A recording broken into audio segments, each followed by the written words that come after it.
We got some bombshell news, Chicago Bears fans. We're going to talk about it here the day before the Bears take on the Rams in the divisional round of the NFL playoffs. My name is Harrison Graham. Happy Saturday, everybody. Hopefully everybody is getting ready to have a good day of football. Bills, Broncos just getting going. And then, of course, we got 49ers, Seahawks tonight before the doubleheader tomorrow, which will be Texans, Patriots, and then Bears, Rams to wrap up this weekend of games. If you want to support the channel, hit that subscribe button and support us. We're trying to get to 154,000 subs. Would love to get there before kickoff tomorrow. We're like 300 or so away, and bringing you a video here on my off day, so I would greatly appreciate it. Subscribe right now. We got you guys covered. Okay, pretty big news that we got to talk about here on a Saturday. It sounds like the Chicago Bears are going to turn to Joe Thuney at left tackle. And he's done this before in multiple occasions with the Chiefs.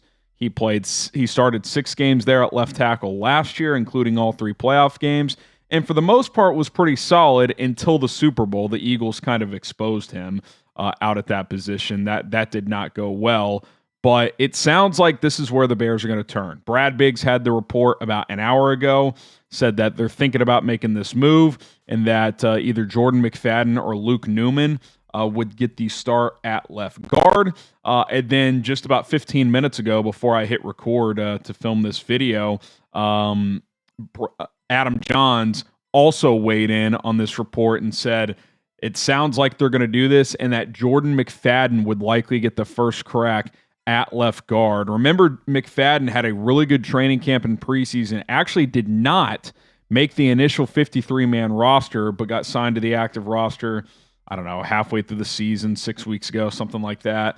And it sounds like he's next man up. So let's just kind of work our way through this. So Ozzy Trapilo goes down. He's out for the season. Most of us assumed Theo Benedict would get the call. Now, Theo Benedict has clear limitations, especially in pass pro. I think the more he played, the more he got exposed in pass pro. I like him as a run blocker, but in general against the Lions in Week 18, he wasn't very good. So I don't know if that tape is what they're kind of banking this decision on. Is this more of a decision to trust a veteran in Joe Thuney who's done this in a big spot before?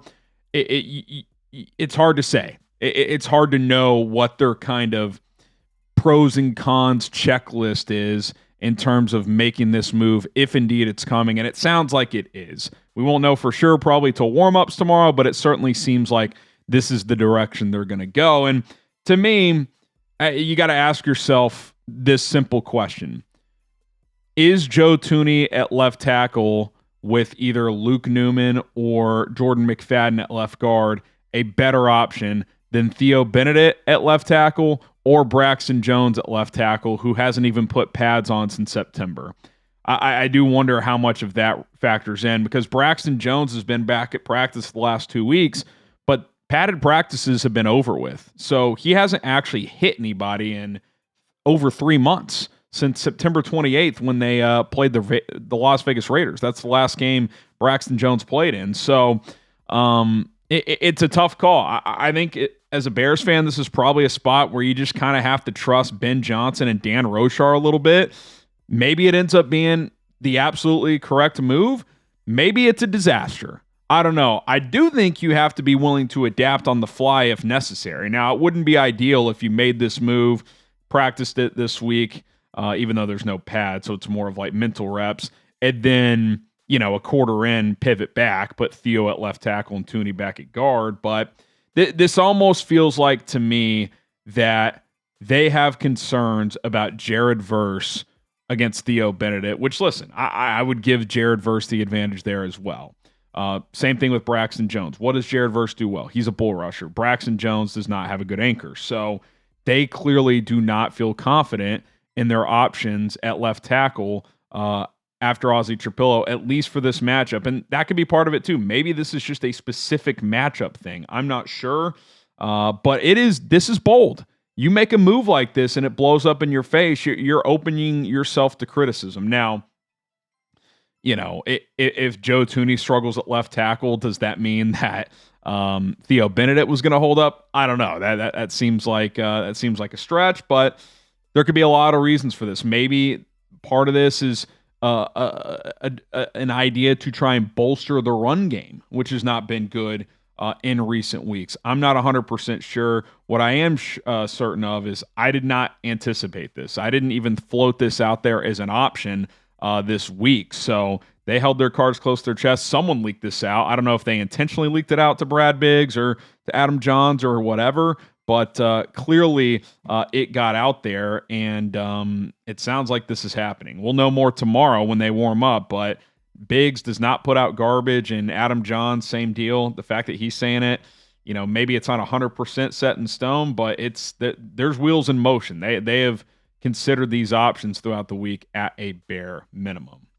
All right, quick break in the action in this video to tell you guys about our awesome Iceman gear. You can see it right there on screen. We got t-shirts and hoodies available. Chatsports.com/Iceman. Got the Navy shirt with the ice kind of outline of Caleb Williams' epic 4th and 8 throw with the Iceman 18. Got it in the white with the orange silhouette as well. I personally love the hoodie looks. Iceman hoodie, cold time of year, kind of fits. Check it all out, chatsports.com/Iceman. T-shirts are $30, hoodies are $45. So if you got one of each, $75. Well, we got a couple deals for you. So bundle number 1 here is going to be at chatsports.com/Iceman1. Link updated down below. White hoodie, navy t-shirt, full price value, $75. You're going to get $10 off for $64.99. Same deal, navy hoodie, white shirt, chatsports.com/Iceman2 for that one. Now, if you just go to chatsports.com/Iceman, you can find those bundle deals there as well. Check it out today. Iceman gear available. Let's go. Okay, let's talk more about the left guard situation. So it is interesting that McFadden is likely going to get the nod here. Luke Newman was mentioned by Biggs as an option as well. They do have Ryan Bates, but remember coming into this year, we didn't even know if he was healthy enough to make the roster. They clearly don't think from a down-to-down basis he's a better option than Newman and McFadden at the guard spot. So they're going to go with one of those guys. Now, I liked what I saw out of McFadden in the preseason. I remember they shopped him before roster cutdown day because they were confident in how he played. They thought maybe they could get a pick for him. They didn't. They ended up cutting him. He stuck around in the practice squad. Now he's back on the roster. He's got guard, tackle, flex, so that is certainly interesting. I doubt they considered this, but I wonder if playing Jordan McFadden at left tackle was of consideration.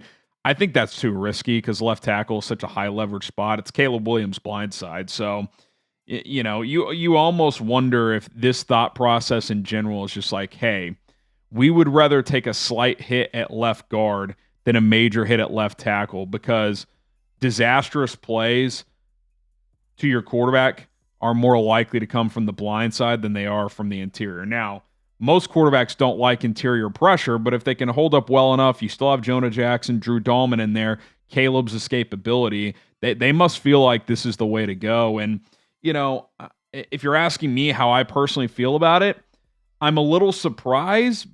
I don't necessarily think it's an awful move, though. Theo in pass pro in recent weeks has not been good. They have to help him a lot.